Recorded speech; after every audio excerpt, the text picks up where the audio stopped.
It all started innocently enough, or so I thought.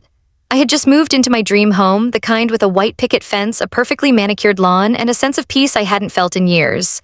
I imagined lazy Saturdays, a cup of coffee in hand, birds chirping, and maybe even waving to the neighbors as they passed by. That vision lasted about a week. Then Karen appeared. I still remember the first time I saw her striding across my lawn, clipboard in hand, heels clicking sharply against the pavement. At first, I assumed she was lost, maybe visiting a neighbor or delivering some kind of notice. But no, this was Karen, the president of our HOA, the self-appointed guardian of every blade of grass, every flower, and apparently every inch of my property. She didn't wave, she didn't smile. She just walked, eyes scanning my yard like a hawk, occasionally scribbling something on her clipboard as if she were taking notes on a crime scene. I opened the door, trying to sound casual. "Can I help you?" Karen looked at me as if I had just questioned the laws of physics. "Your grass is uneven," she said flatly, "and that bush," she pointed at my perfectly healthy azalea, "is encroaching 2 inches into what I consider communal space." I blinked. 2 inches? My azalea was not encroaching anything, it was thriving. I tried to explain, but she waved me off like my words were irrelevant. She had a schedule, a mission, and apparently I was just a minor obstacle in her path. That was the start of it. Every week without fail, Karen would appear at my door, or rather at my lawn. Rain, shine, or even a light drizzle didn't stop her. She was relentless. One Saturday, she actually wore rubber boots, marched straight across my freshly watered lawn, and began taking what I can only describe as notes of moral superiority. I stood at the window, coffee in hand, jaw tight, trying not to yell something I would later regret. The letters started soon after. First, it was a polite reminder. "Dear homeowner, please note that your grass exceeds the HOA standard of 1.5 inches. Then it escalated. "Further violations may result in fines or community service requirements." I read it again, certain I had misread the part about mandatory community service for having grass a fraction too long. And it wasn't just the letters. Notes appeared on my doorstep, tucked under my doormat, pinned to the fence, each one more dramatic than the last. "The lawn is in violation. Grass must be trimmed immediately. Do not ignore HOA regulations." One note even had a hand-drawn diagram of my property, complete with arrows pointing to every infraction. I couldn't decide if I should laugh or cry. What really got under my skin was how she walked across my lawn like she had some divine right to do so. I tried asking politely, "Could you please not walk on my grass?" Her response? A raised eyebrow, a smirk, and a casual, "I'm just inspecting, it's part of my job." Part of me considered giving in, complying with every petty rule, and maybe even shrinking my lawn to microscopic proportions.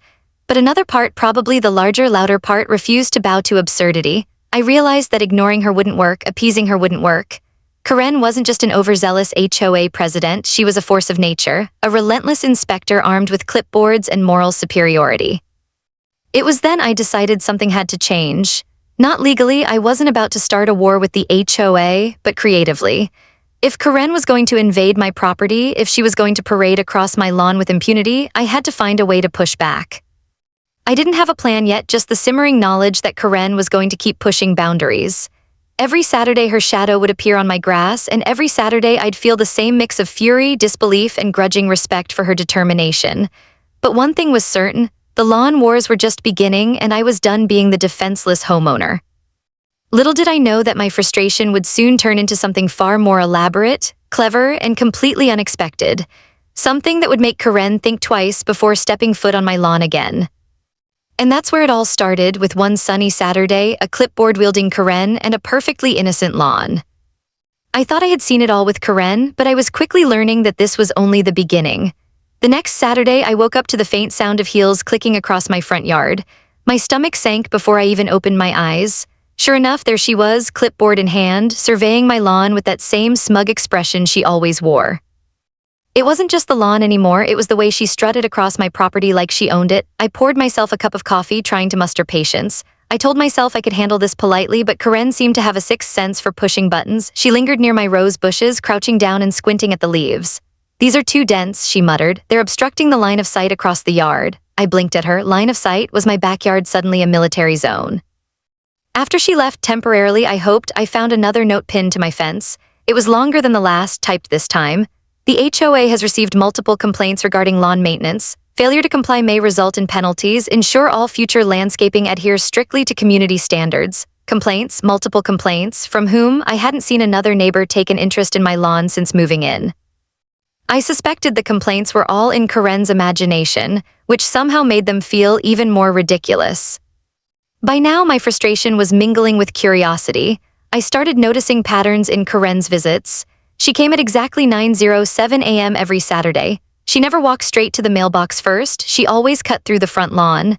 She measured things, literally measuring the height of my grass with a mini ruler she carried in her clipboard. And she had this ritual where she'd tilt her head and mutter to herself after each inspection, as if consulting some invisible HOA manual in her mind. I tried talking to her once, carefully choosing my words. "Karen, would you mind not walking across my lawn?" I said politely. She looked at me as if I had asked her to disobey gravity. "I'm performing my duties as HOA president," she said firmly. "The property is within the community guidelines and I have the right to inspect." Right, because the rules somehow included free access to other people's yards.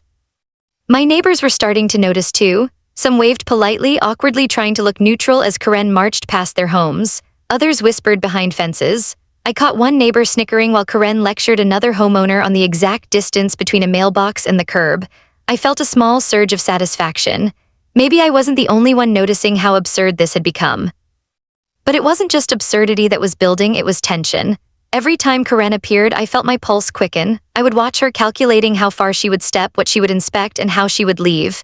It was exhausting, like living in a suspense movie where I was the lead and Karen was the villain who could never be predicted. And the more I observed, the more I realized she wasn't going away. Ignoring her wasn't an option. Compliance wasn't an option either, because no matter what I did, she always found something to criticize. That night I sat in my living room with a notebook and a pen. I started listing everything I knew about her routine, her quirks, and the timing of her visits. It became a full-fledged project. I even mapped my yard, marking the spots she favored, the angles she preferred, and the likely path she would take. I laughed quietly to myself. Was I really spending my evenings planning how to outsmart my HOA president? Probably. But at this point, desperation had fused with creativity. As the days passed, the tension grew. I knew Karen would be back, and I knew she would be as relentless as ever. I didn't yet know what I would do, but one thing was certain: something had to change. She couldn't keep invading my property, writing imaginary complaints, and dictating the life of my lawn. I felt like I was trapped in a chess game with a very aggressive, clipboard-wielding opponent who didn't know the meaning of surrender. And then, as if on cue, another note appeared under my doormat the following morning. This one was worse than the last, full of exclamation points and precise measurements. It stated that the grass was uneven in multiple zones and must be corrected immediately. I held the note in my hand, staring at it, and realized with a mix of horror and amusement that Karen wasn't just inspecting my lawn, she was waging war, and if I wanted to keep my sanity and my yard, I would have to fight back. Little did I know that the ideas I would soon hatch were going to escalate this suburban battle into something even Karen had never anticipated. The tension was building, and by the time the next Saturday came, things were about to get a lot more interesting. By the end of that week, I had reached a conclusion. Karen wasn't just overzealous, she was relentless. She was like a force of nature, impossible to reason with, and entirely convinced that my yard was a public exhibit she had the right to critique. I realized I could either resign myself to endless Saturdays of stress and anxiety, or I could do something about it, not in a reckless or illegal way, of course, just clever, harmless, and satisfying. I started packing my living room, a notebook in hand, brainstorming ideas.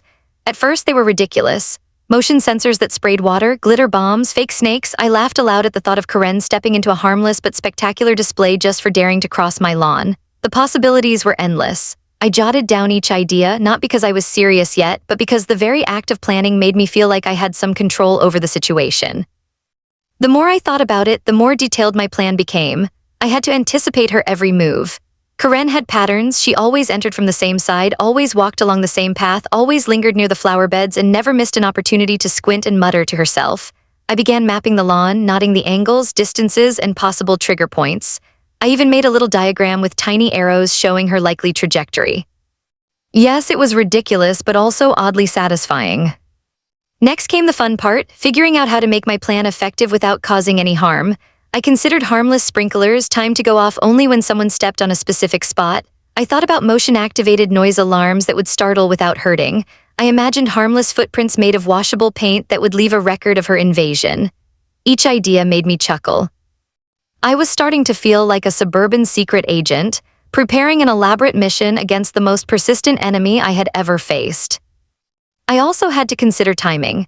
Karen came at predictable times, but I had to account for surprises. I realized that part of the plan's effectiveness would be subtlety. She had to walk into it thinking she was in complete control. The moment of surprise, that instantaneous wait, what just happened was everything. I sketched out multiple scenarios, imagining her reaction to each one. Some made me laugh so hard I had to sit down, others made me nervous. What if she slipped and fell? That was not the kind of revenge I wanted. Everything had to be funny, harmless, and clever. As the week went on, I gathered supplies. I bought small sprinklers, motion sensors, waterproof paint, and even a fake snake that looked ridiculously real. I tested each item individually, making sure everything worked perfectly. I even ran through the motions in my backyard late at night, pretending I was Karen. I jumped, flinched, and moved exactly how I thought she would, testing angles and distances. My neighbors must have thought I had lost it, but I didn't care. This was war, and preparation was key. Humor helped me cope. I imagined Karen's face, all dramatic expressions and exasperated sighs. She would clutch her clipboard, eyes wide, muttering to herself in disbelief. I laughed quietly every time I pictured it. It kept me motivated. This wasn't just about a lawn anymore. It was about reclaiming control, setting boundaries, and maybe, even just for a moment, teaching Karen that her antics weren't going to go unnoticed. By the end of the week, I had a plan. I wasn't going to rush it, but I knew I was ready. Karen would come, as she always did, and she wouldn't suspect a thing. I felt a mix of excitement, nerves, and anticipation. The tension was building, and it was exhilarating. I realized that the next Saturday could change everything. Little did I know, the day would arrive faster than I expected, and when it did, Karen's usual confidence would be put to the ultimate test. The trap had to work perfectly because there was no turning back once she stepped onto my lawn again, and I was ready. Saturday arrived, and with it, the usual sense of dread. I had been planning this for days, and now it was time to put my carefully crafted scheme into action. I got up early, made a strong cup of coffee, and stepped outside to inspect my setup one last time. The sprinklers were positioned perfectly, motion sensors hidden in plain sight, and the harmless paint traps were strategically placed along the path I knew Karen would take. Every detail mattered, every inch had been measured. I paced my lawn like a nervous general, imagining Karen's approach. Would she notice the subtle changes I had made to my yard? Would she somehow avoid the traps entirely? My heart raced at the thought. This wasn't just about getting back at Karen anymore. It was about reclaiming my space, standing up for myself, and proving that no one, not even the most relentless HOA president, could bully me indefinitely. The tension was almost unbearable. I tried to calm myself, taking slow breaths and sipping my coffee. But every rustle of leaves, every distant car engine made me jump. I knew she would arrive soon. She always did, and I had a front row seat to the show this time. I imagined her stride, clipboard in hand, the look of righteous indignation on her face. I smiled. This time, she wouldn't get away with it. Neighbors began to stir as well, going about their morning routines. I caught a few curious glances as I double-checked the traps, but I pretended to be doing nothing in particular. After all, part of the plan depended on subtlety. Karen had to walk into it thinking she was in control. The suspense was unbearable, but that made it even more exhilarating. Finally, I heard it, the familiar click of heels on the sidewalk. My pulse spiked. Karen appeared at the edge of my property, squinting at my lawn like she was deciphering a complicated puzzle. I held my breath as she stepped closer, clipboard raised, muttering something under her breath. She didn't see me crouched behind the curtain, silently counting down the steps to her inevitable encounter with the traps I had set. The first sprinkler was triggered as she stepped on the exact spot I had predicted. A sudden burst of water shot up just enough to startle her, causing her to yelp and step back. I could barely contain my laughter. Karen looked around in confusion, scanning my yard as if trying to understand what had just happened. She muttered, "What?" and approached the next section, wary now but still determined. I held my breath as the motion sensor triggered a harmless alarm, a loud beep that sounded like a tiny explosion. Karen jumped again, her eyes wide, clutching her clipboard as if it were a shield. I could practically hear her internal monologue, the disbelief, the indignation, the outrage building with each step. She wasn't used to being surprised, and this subtle chaos had caught her completely off guard. The paint traps were the final touch. As Karen stepped through a particular patch of grass, washable paint smeared across the soles of her shoes, leaving a trail of evidence behind. She froze, looked down, and muttered something so incomprehensible that I laughed out loud. The combination of sprinklers, alarms, and paint had created a perfect storm of harmless havoc. It was chaotic, dramatic, and utterly satisfying. Neighbors peeked from behind curtains and fences, trying not to laugh out loud as Karen flailed and muttered, glancing at every direction for the source of her misfortune. I stayed hidden, barely breathing, watching the culmination of my careful planning. Every jump, every scream, every confused glance made my satisfaction grow. Karen had no idea what was coming next, and that suspense, the uncertainty of how she would react, made it all the more thrilling. By the time she finally stormed off, soaked, flustered, and leaving a trail of paint footprints across my lawn, I felt a strange mix of exhilaration and relief. My plan had worked perfectly. For the first time, Karen had experienced a taste of her own medicine in a completely harmless but unforgettable way. I wiped tears of laughter from my eyes and took a deep breath. The trap had been set flawlessly and the stage was now ready for the next chapter. Karen wouldn't forget this morning anytime soon, and neither would the neighbors. The suspense wasn't over. In fact, it had only just begun. Little did I know that this successful setup would only escalate the conflict further. Karen was not the type to let herself be bested easily, and I would soon have to prepare for the retaliation that was inevitably coming. It was Saturday morning again, and I could already feel the tension in the air. I had checked everything twice, maybe even 3 times, the sprinklers, the motion sensors, the harmless paint traps, every detail had to be perfect. Karen was predictable, but she was also stubborn. If there was any chance she could avoid my little setup, she would. I wasn't taking any chances. I watched through the blinds as she appeared at the edge of my property, clipboard in hand, heels clicking sharply against the pavement. Her eyes scanned the lawn, her lips pursed, muttering to herself. I felt my pulse quicken. This was it. This was the moment I had been waiting for. I crouched behind the curtain, gripping my coffee mug like a secret agent holding a gadget. Karen stepped onto the first trigger point. A burst of water shot up from the hidden sprinkler. She yelped and jumped back, her expression a mixture of shock and outrage. I stifled a laugh. She looked around wildly as if trying to figure out what had just happened. "What on earth?" she muttered, glancing at the grass as though it had suddenly grown legs. She advanced cautiously, clipboard held like a shield, muttering complaints under her breath. That's when the motion sensor went off, a loud, harmless alarm that emitted a sharp beep. Karen froze, one hand clutching her clipboard, the other pressing against her chest as if she were experiencing some mild cardiac emergency. I could practically see the wheels turning in her head, trying to rationalize this impossible situation. Then came the final surprise, the paint trap. As Karen stepped onto a patch of grass I had carefully prepared, washable paint clung to her shoes, leaving a trail of bright, colorful footprints behind her. Her eyes went wide as she glanced down, muttering in disbelief. This is impossible." She looked around like a detective in a crime scene, scanning my lawn as though the guilty party might magically reveal themselves. I couldn't stop myself from laughing. I had to grip the windowsill to steady myself. There she was, the self-proclaimed ruler of our HOA, completely flustered, utterly unprepared, and leaving evidence of her own trespass all over my yard. Every flinch, every muttered exclamation, every confused glance was more satisfying than I could have imagined. Neighbors peeked from behind curtains and fences, trying to stifle laughter. I caught a few smirks and raised eyebrows as Karen flailed helplessly. I imagined their thoughts. Finally, someone had put her in her place. My heart raced, not just from excitement, but from the sheer thrill of seeing my plan actually work. The suspense had been building for weeks, and now it had exploded in the most satisfying way possible. Karen's reaction was priceless. She stomped her feet to wipe the paint off, only to smudge it further. She shook her head in disbelief at the sprinkler, then back at the alarm, muttering words I couldn't quite catch. The ridiculousness of the situation hit me fully. This was suburban warfare at its finest. She finally ran off, flustered and muttering threats under her breath, leaving a trail of paint footprints across my lawn. I stepped outside cautiously after she disappeared, inspecting the damage, or rather her evidence.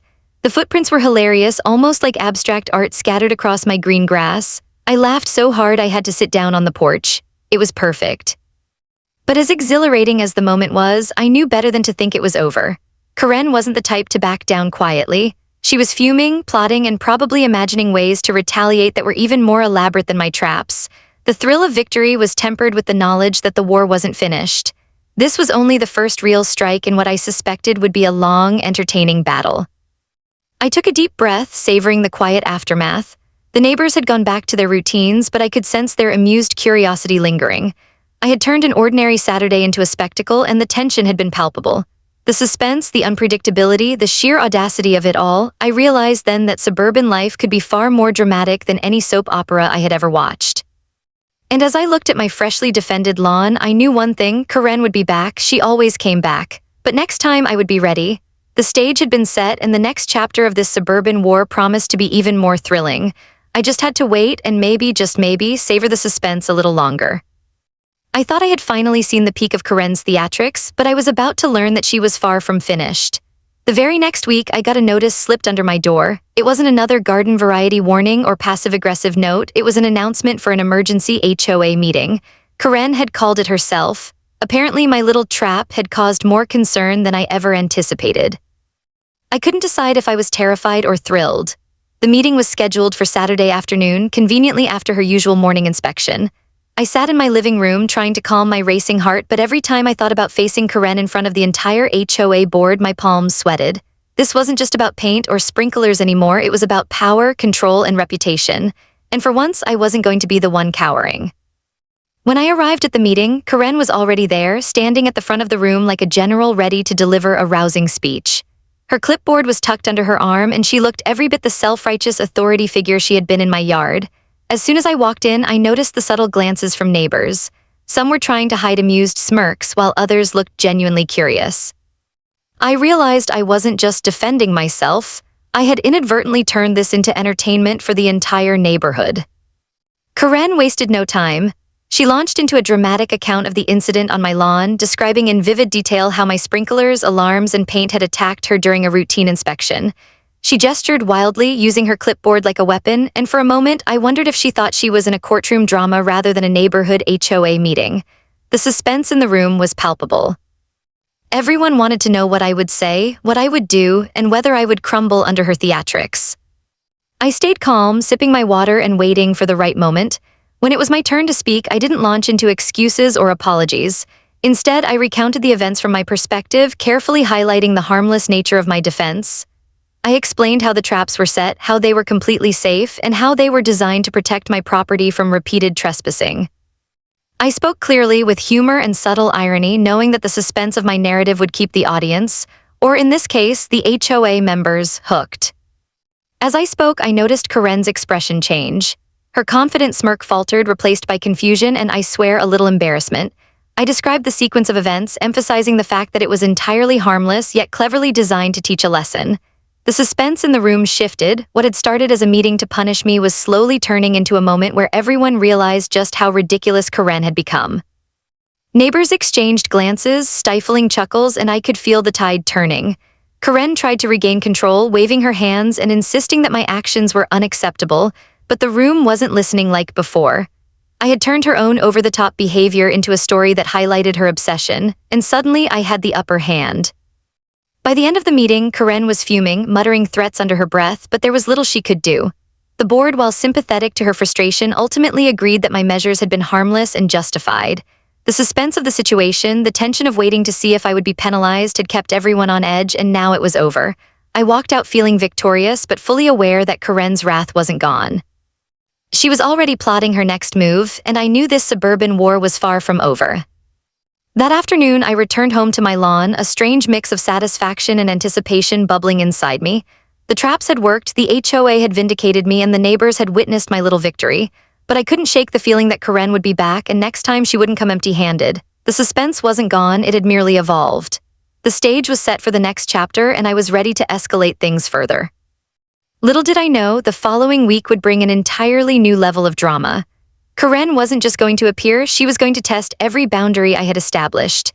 And I had to be ready, not just to defend my lawn, but to outsmart the most relentless, clipboard-wielding adversary I had ever faced. I knew it was coming. Karen wasn't the type to just sulk in silence or quietly accept defeat. The following Saturday, I could feel it in the air. Something big was about to happen. I had prepared, of course. My lawn was a maze of harmless traps, strategically placed to catch her in the act: sprinklers, motion sensors, paint footprints, and even the fake snake I had been saving for a dramatic finale. Everything had been tested, everything was ready, and I could barely contain my excitement. I watched from the window as Karen appeared at the edge of my property, clipboard in hand, striding forward like she owned the neighborhood. Her expression was the usual mix of smug confidence and righteous indignation, but I noticed something new, a hint of caution. She seemed a little wary, as if she sensed that last week's events had changed the rules of engagement. I smiled. Oh, she had no idea. The moment she stepped onto the first trigger point, the sprinklers erupted, soaking her perfectly ironed blouse.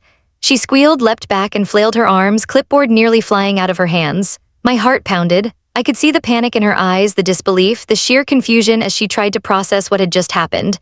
But she didn't stop. She advanced cautiously, muttering complaints under her breath. That's when the motion sensor went off. A loud alarm blared, startling her further. She froze mid-step, eyes wide, scanning the lawn for the source of this chaos. I could barely contain my laughter. The suspense was electric. I felt like a director watching the climax of a perfectly staged scene. Karen had no idea what would happen next, and that uncertainty made it all the more delicious. Then came the paint trap. She stepped onto the carefully prepared patch, and her shoes became bright, colorful evidence of her trespass. She looked down, horrified, and muttered something incomprehensible. She tried to brush it off, but the paint had left its mark, leaving a trail of footprints across the lawn. At that moment, I could practically hear the whispers of the neighbors hiding behind fences, trying not to laugh out loud at the spectacle. But there was the fake snake. As Karen approached the flower beds, I discreetly nudged it into view with a stick. Her reaction was instantaneous. She shrieked, stumbled backward, and waved her arms wildly, almost toppling the sprinkler that had already drenched her. She let out a dramatic gasp, and I could swear her hair practically stood on end from shock. My stomach hurt from laughing so hard, but I kept my distance, knowing the suspense was part of the magic. The chaos was complete. Karen was flailing, muttering threats, and trying desperately to maintain some semblance of authority. Her clipboard was soaked, her shoes were covered in paint, and the fake snake had delivered the final punch to her confidence. I stepped outside cautiously, pretending to survey the yard, all while silently cheering myself on. Every jump, every startled yelp, every dramatic gesture was exactly what I had envisioned. The neighbors, I later learned, had been quietly watching from behind curtains and fences, stifling laughter and sharing glances that said, "Finally." Karen's humiliation was complete, but in a harmless, over-the-top way that didn't hurt anyone. It was perfect. The suspense had reached its peak, the drama had exploded, and I had emerged victorious. Eventually, Karen retreated, muttering furiously, leaving behind a colorful trail of footprints and a soaked, rattled self. I leaned against the fence, breathing heavily, still laughing quietly to myself. This was the moment I had been waiting for. My lawn, my rules, and my cleverness had finally won. The suspense, the planning, the tension, it had all led to this explosive, satisfying moment. But even as I celebrated, I knew one thing. Karen might be temporarily defeated, but she wasn't gone. The HOA wasn't gone. The drama wasn't over. And somewhere behind her fury and indignation, I imagined she was already plotting her next move. For now, though the yard was mine, the neighbors were entertained, and I had outsmarted the most relentless, clipboard-wielding adversary I had ever faced. The suspense had been worth it, the drama unforgettable, and the victory delicious. This was the climax, the grand finale of Karen's Saturday invasions for now. Little did I know, the final chapter of this suburban war would teach me not just about cleverness and preparation, but about patience, boundaries, and the unexpected satisfaction of standing your ground. The week after Karen's grand finale invasion, I finally felt a sense of relief wash over me. My lawn was quiet. My sprinklers, sensors, and paint traps were all still in place, but for the first time there were no dramatic heel clicks approaching, no muttered complaints, no clipboard-wielding inspection squads. Karen had vanished from my property. I didn't know if it was fear, frustration, or just temporary retreat, but for now my yard was mine. I walked outside that Saturday morning with a cup of coffee in hand, taking in the sight of my lawn, the perfect green by intrusive footsteps. I couldn't help but smile. The chaos, the suspense, the drama, it had all led to this peaceful moment. My neighbors waved politely, some still stifling amused grins, and I realized I had unintentionally become a local legend. Everyone knew about Karen's humiliation, though no one said it outright. The whispers, the side glances, the subtle chuckles, it was all confirmation that I had won, at least for now. But peace didn't mean forgetting what had happened. I took a moment to reflect on the weeks of preparation, planning, and suspense. It wasn't just about the traps or the laughter, it was about boundaries. I had learned that being passive or overly polite wouldn't protect me from someone like Karen. Standing up for myself didn't mean escalating into chaos immediately. It meant being strategic, clever, and yes, a little mischievous when necessary. As the days went by, Karen's presence faded, replaced by an awkward silence. The HOA continued, of course, but her overbearing inspections no longer dominated my weekends. I even noticed subtle changes in her behavior. She seemed to avoid my property, taking her inspections elsewhere, perhaps reconsidering the audacity of her previous approach. It was satisfying knowing that a combination of humor, planning, and harmless trickery had made a point without causing real harm. Neighbors began stopping by more often, casually asking how my lawn had survived the terrifying ordeal. I laughed along with them, sharing small anecdotes about the traps and the suspense, but never revealing everything. A little mystery, after all, kept the story alive. The suspense had become a part of the neighborhood folklore, something that people whispered about behind fences, over coffee, and in passing greetings. I had turned a stressful situation into a memorable story, one that reminded everyone that cleverness could triumph over unwarranted authority.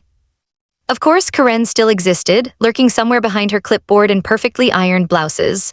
I knew she might try again someday, but I felt prepared. The lessons of patience, observation, and subtle retaliation had been invaluable. I had discovered that humor and strategy often worked better than confrontation alone, and the suspense of planning kept me alert and creative. Every week I looked out at my lawn, I felt a quiet satisfaction knowing I had reclaimed my space without harming anyone. One afternoon, as I watered my flowers and tended to the garden, a neighbor waved from across the street. "Looks like your lawn is finally safe," they said, smirking. I grinned, shaking my head. "For now," I replied, remembering the thrill, the tension, and the drama of those past weeks. It was true, the suspense might never fully go away when dealing with someone like Karen, but at least I had learned how to handle it. By the end of the month, my weekends had returned to normal. I could sip my coffee peacefully, enjoy the sunshine, and laugh quietly at the memory of Karen flailing across my lawn. I realized that in the battle of homeowner versus HOA tyrant, creativity and clever planning were more powerful than anger alone. And sometimes, the best victories weren't just about winning. They were about making sure your opponent would never forget the lesson. Looking out at my lawn now, I smiled. Karen still walked past from time to time, clipboard tucked under her arm, but she kept her distance. I waved politely, or maybe I just smiled quietly, enjoying the knowledge that the suburban war had ended in my favor. The suspense was gone, the chaos resolved, and the drama had settled into something far more satisfying: peace, humor, and the comforting sense that my lawn was finally mine. And so the story ends, not with a grand confrontation, but with quiet triumph. A lesson learned, a war waged cleverly, and a neighborhood entertained. Karen had been bested, my boundaries respected, and I had discovered the sweet satisfaction of standing up for myself, one cleverly planned Saturday at a time. Every HOA has a story on HOA Headaches. You'll hear the ones they tried to bury. Subscribe today.